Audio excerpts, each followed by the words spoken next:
Hello students. आज हम बात करने वाले हैं जो हमारी श्रृंखला चल रही है उत्तराखंड बोर्ड परीक्षा 2026 को लेकर के। फिजिक्स का पेपर जो कि होने वाला है 6 मार्च को, तो उसमें हम बात कर रहे थे स्पीच। जो यूनिट फर्स्ट है उसमें जो एसेशन रीजन के प्रश्न आएंगे, तो उसमें 5 प्रश्नों पर हमने बात कर ली थी। आज हम छठे प्रश्न में बात करेंगे जो कि क्वेश्चन बैंक में दिया हुआ है, जो कि क्वेश्चन बैंक जारी की गई है उत्तराखंड बोर्ड के द्वारा। तो इसमें हम बात करने वाले हैं आज क्वेश्चन नंबर 6 पे। जो पहला कथन जो दे रखा है इसका, संधारित्र की प्लेटों के बीच विभवांतर उनके बीच की दूरी के समानुपाती होता है। ये बिल्कुल सही बात है। और सेकंड जो उसका कारण दे रखा है, प्लेटों के बीच की विभवांतर का सूत्र C बराबर A epsilon not upon D होता है। क्योंकि यहाँ विभवांतर कहा गया है और यहाँ पे दे रखा है धारिता, तो ए वाली चीज़ ठीक नहीं है। ठीक है, तो इस तरह से इसका जब हम देखते हैं कि पहला कथन तो ठीक है और दूसरा कथन सही नहीं है। जब कथन ही सही नहीं है तो इसका व्याख्या भी नहीं कर पाएगा। तो इसका कथन कथन ठीक है, कारण ठीक नहीं है। तो इसमें जो हमारा बनेगा आंसर, वो बनेगा आंसर, यहाँ से देख सकते हैं हम, ए सही है लेकिन आर गलत है। इस वाले को आप कह सकते हैं इसका आंसर होगा सी।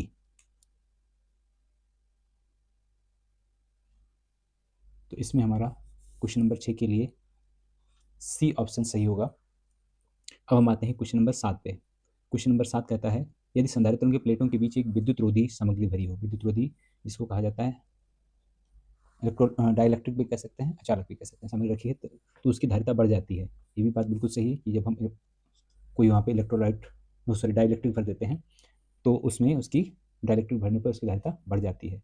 दूसरी चीज़ है, जो विद्युत रोधी सामग्री युक्त संधारित्र की धारिता निम्नलिखित समीकरण से दी जाती है। ये भी बिल्कुल सही बात है, दोनों बिल्कुल सही है। और चूंकि इसमें उसका रीजन भी दिया हुआ है, जो रीजन एकदम सही है, तो इसमें इसका जो ऑप्शन होगा ऑप्शन ए, मतलब ए और आर दोनों सही है। और आर जो है वो ए की जो कारण है वो कथन की सही से व्याख्या करता है। इस तरीके से ए वाला इसका ऑप्शन सही हो जाता है इस क्वेश्चन का। अब हम आते हैं क्वेश्चन नंबर 8 पर। क्वेश्चन नंबर 8 कहता है कि संधारित्र में संचित ऊर्जा प्लेटों के बीच विद्युत क्षेत्र की तीव्रता पर निर्भर करती है। विद्युत क्षेत्र की तीव्रता पर मतलब ई पे डिपेंडेंट है। ठीक है, तो ये सही है। तो इसको हम इस रूप में देख सकते हैं कि जो हमारी ऊर्जा है उसका फॉर्मूला जो होता है एप्सिलॉन नॉट और साथ में ई स्क्वायर। ठीक है, तो ये सही हो गया, यहाँ से इस पे डिपेंडेंट करती है। अब दूसरी चीज़ है, कारण जो दे रखा है संधारित्र में संचित ऊर्जा का सूत्र U equal to half C V square. ये भी एकदम सही है, ये भी उसका सही है। लेकिन एक चीज़ इसमें यह है कि ए इस पर निर्भर करती है। तो इस सूत्र में हम देखते हैं कि इसमें सी है यानी धारिता है और बी भी दे रखा है। ठीक है, लेकिन इसमें ई कहीं नहीं दे रखा है, इस वाले समीकरण में ई कहीं नहीं दे रखा है। तो मतलब ए उसका सही कारण, भले दोनों सही है लेकिन जो कथन को ए जस्टिफाई नहीं करता है, क्योंकि U equal to half C V square होता है। तो दोनों सही है लेकिन ए इसकी सही व्याख्या नहीं, यानी जो बी ऑप्शन है इसका सही है। व्याख्या नहीं कर पाया कारण इसका, लेकिन बाकी दोनों चीज़ें, कथन और कारण दोनों सही थे आप अपने आप में। अब हमारे पास आता है क्वेश्चन नंबर 9। इसमें कथन कहता है चालक में मुक्त आवेश स्वतंत्र रूप से गति करते हैं। बिल्कुल सही बात है। फिर चालक के भीतर विद्युत क्षेत्र हमेशा शून्य होता है। ये भी सही है, कथन भी सही है इसका और कारण भी सही है। जब हम देखते हैं जो हमारा स्थिर विद्युत संतुलन होता है उसकी अवस्था में विद्युत क्षेत्र शून्य होता है हमारा। ठीक है, ये भी बिल्कुल सही बात कहते हैं। लेकिन होता क्या है, जब मुक्त आवेशों की गति के कारण उसमें क्या हो जाता है, आवेशों का पुनर्वितरण होता है, जिससे जो ई होता है शून्य हो जाता है। मतलब दोनों सही है, लेकिन ये जो सदैव शून्य होता है, यहाँ पे देखिए क्षेत्र हमेशा, हमेशा की बात सही नहीं है।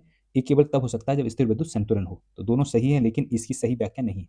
ये भी ठीक है, ये अपने आप में ये भी ठीक है, ये भी ठीक है, लेकिन ये उसकी सही व्याख्या नहीं कर पाता है। व्याख्या नहीं कर पाता यानी option B will be right. ये हमेशा न लिखा रहता है, शून्य होता है तो ठीक था, लेकिन हमेशा नहीं होता शून्य। शून्य केवल तब होता है जब स्थिर विद्युत संतुलन की अवस्था होती है। अब हमारा क्वेश्चन नंबर 10 आता है, किसी चालक के पृष्ठ पर संचित बद्ध आवेश उसके अंदर के मुक्त आवेशों के वितरण को प्रभावित करता है। अब यहाँ पे कहा गया चालक के पृष्ठ पर। ठीक है, और यहाँ पे दूसरा रीजन दे रखा है चालक के पृष्ठ पर बद्ध आवेश का घनत्व एक निश्चित समीकरण से दिया जाता है। ये दोनों ही गलत हैं।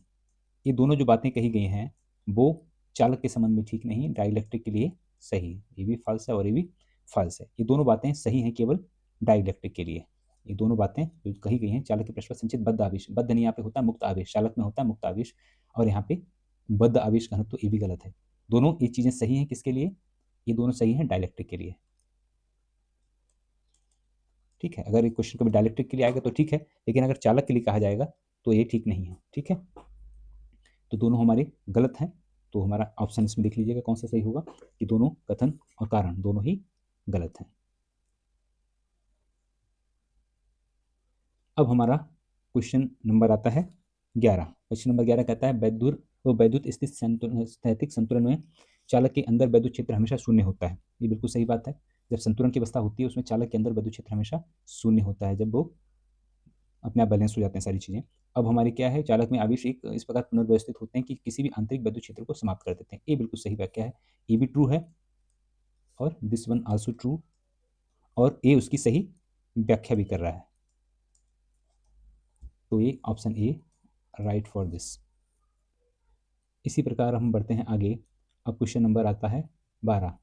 अब हम पहुंचते हैं जो समतल सीट वाला हमने क्वेश्चन पढ़े होंगे कि समतल सीट के आसपास वैद्युत क्षेत्र की क्या होता है। तो आवेशित अनंत समतल सीट के निकट वैद्युत क्षेत्र दूरी पर निर्भर नहीं करता, बिल्कुल सही है।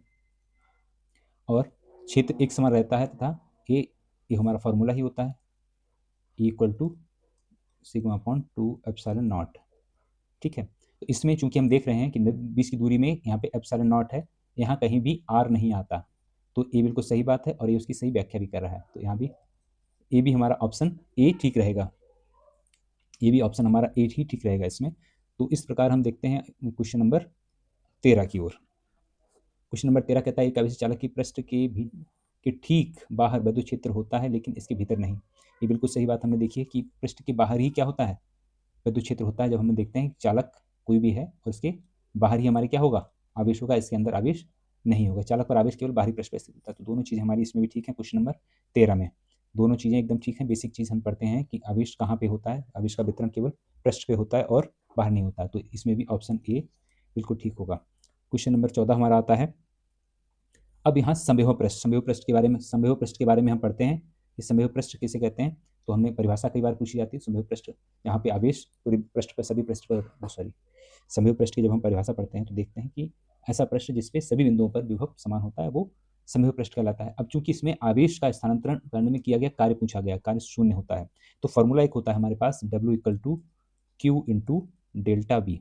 चूंकि संविभव है तो डेल्टा बी का मान, विभव का जो अंतर है वो शून्य होगा, डेल्टा बी का मान क्या होगा, शून्य।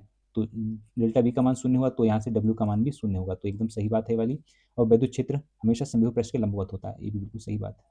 तो दोनों ठीक है और ये उसकी सही सही व्याख्या भी करता है। इसी प्रकार हम तेजी से बढ़ते हुए क्वेश्चन नंबर 15 पे पहुंचते हैं। क्वेश्चन नंबर 15 क्या कहता है, किसी द्विध्रुव के अक्षीय बिंदु पर वैद्युत क्षेत्र उसकी विषुवतीय बिंदु की तुलना में, अब इसमें अक्षीय निरक्षीय, कई जगह विषुवतीय यहाँ लिखा हुआ है, कई जगह हम किताबों में पढ़ते हैं तो उसे कहा जाता है निरक्षीय बिंदु पर तुलना में अधिक प्रबल होता है। अब इसके लिए दोनों फॉर्मूले हमें पता होने चाहिए।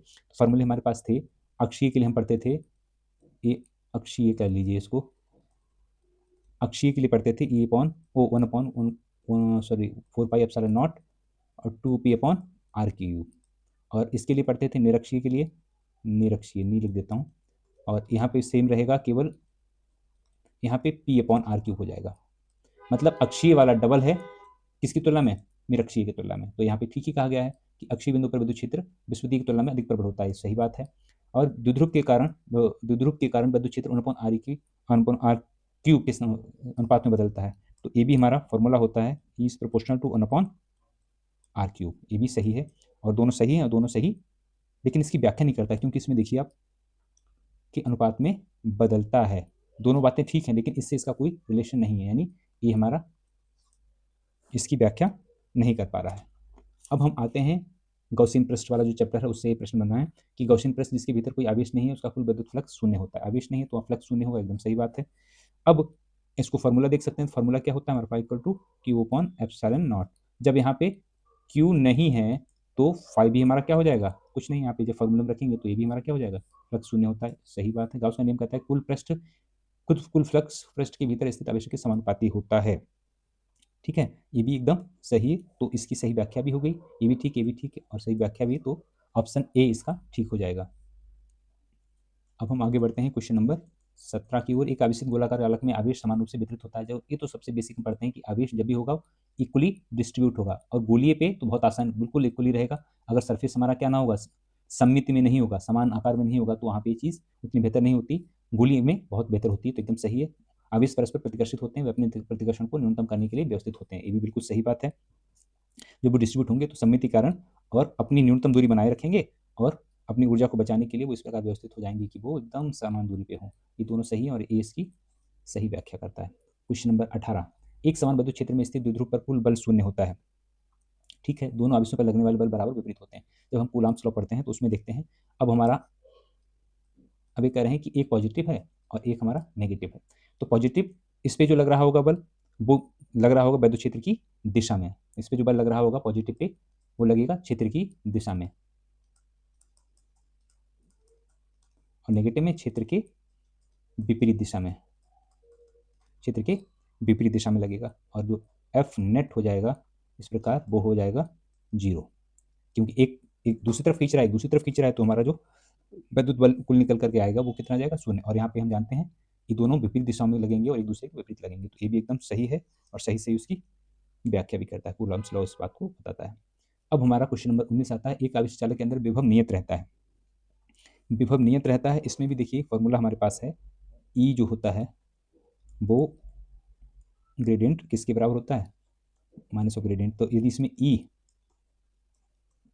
ई बराबर 0 है तो विभव क्या होगा, परिवर्तन, चूंकि एक विभव नियत रहता है, विभव नियत रहेगा तो क्या हो जाएगा, ये देखिए मैं दूसरी चीज, वैद्युत स्थित संतुलन में चालक के अंदर वैद्युत क्षेत्र 0 होता है। तो ये भी दोनों चीजें एकदम सही हैं और ये इसकी सही व्याख्या भी करता है। ठीक है, अब हमारे पास इसी तरीके से लास्ट वन आता है, दो बिंदु आवेशों के बीच वैद्युत स्थैतिक बल न्यूटन की तृतीय नियम का पालन करता है। तृतीय नियम यानी एक्शन रिएक्शन, उसका पालन करता है। दो वस्तुओं के बीच लगने वाला बल क्या होता है, इक्वल एंड अपोजिट होता है। तो ये भी हमारा क्रियापद क्रिया का पालन करता है, बिल्कुल ठीक है, और दोनों विपरीत भी होता है, उसकी सही व्याख्या भी करता है। इसमें भी ऑप्शन ए भी ठीक होगा, ए भी ऑप्शन इसमें भी ठीक होगा। तो इस तरीके से इन क्वेश्चंस को, कॉन्सेप्ट को अगर आप दिमाग में रखते हुए देखेंगे, एक दो बार इसको दोबारा देख लेंगे वीडियो को, तो आपको इस तरह के अगर क्वेश्चन मिलेंगे और इनके अपोजिट भी कुछ कथन हो सकता है, इसमें कुछ अपोजिट भी कर दें, तो कुछ कथन को, जो भी हमारे असर्शंस होंगे उनको ढंग से पढ़ना होगा, तभी हम इन चीज़ों को कर पाएंगे। और कॉन्सेप्ट्स को अपने दिमाग में रखें, तभी हम चीज़ों को आसानी से कर पाएंगे। इसको आप एक दो बार देख करके आसानी से इन चीज़ों को याद कर सकते हैं, और अभ्यास करने से ही आप इन क्वेश्चंस को, जब अगर कोई आएगा क्वेश्चन, एक ही क्वेश्चन मिलेगा मैक्सिमम, तो उसमें अपना जो रिजल्ट है वो बेहतर कर सकते हैं। 1 नंबर आपको आसानी से मिल सकता है यहाँ से। Thank you so much.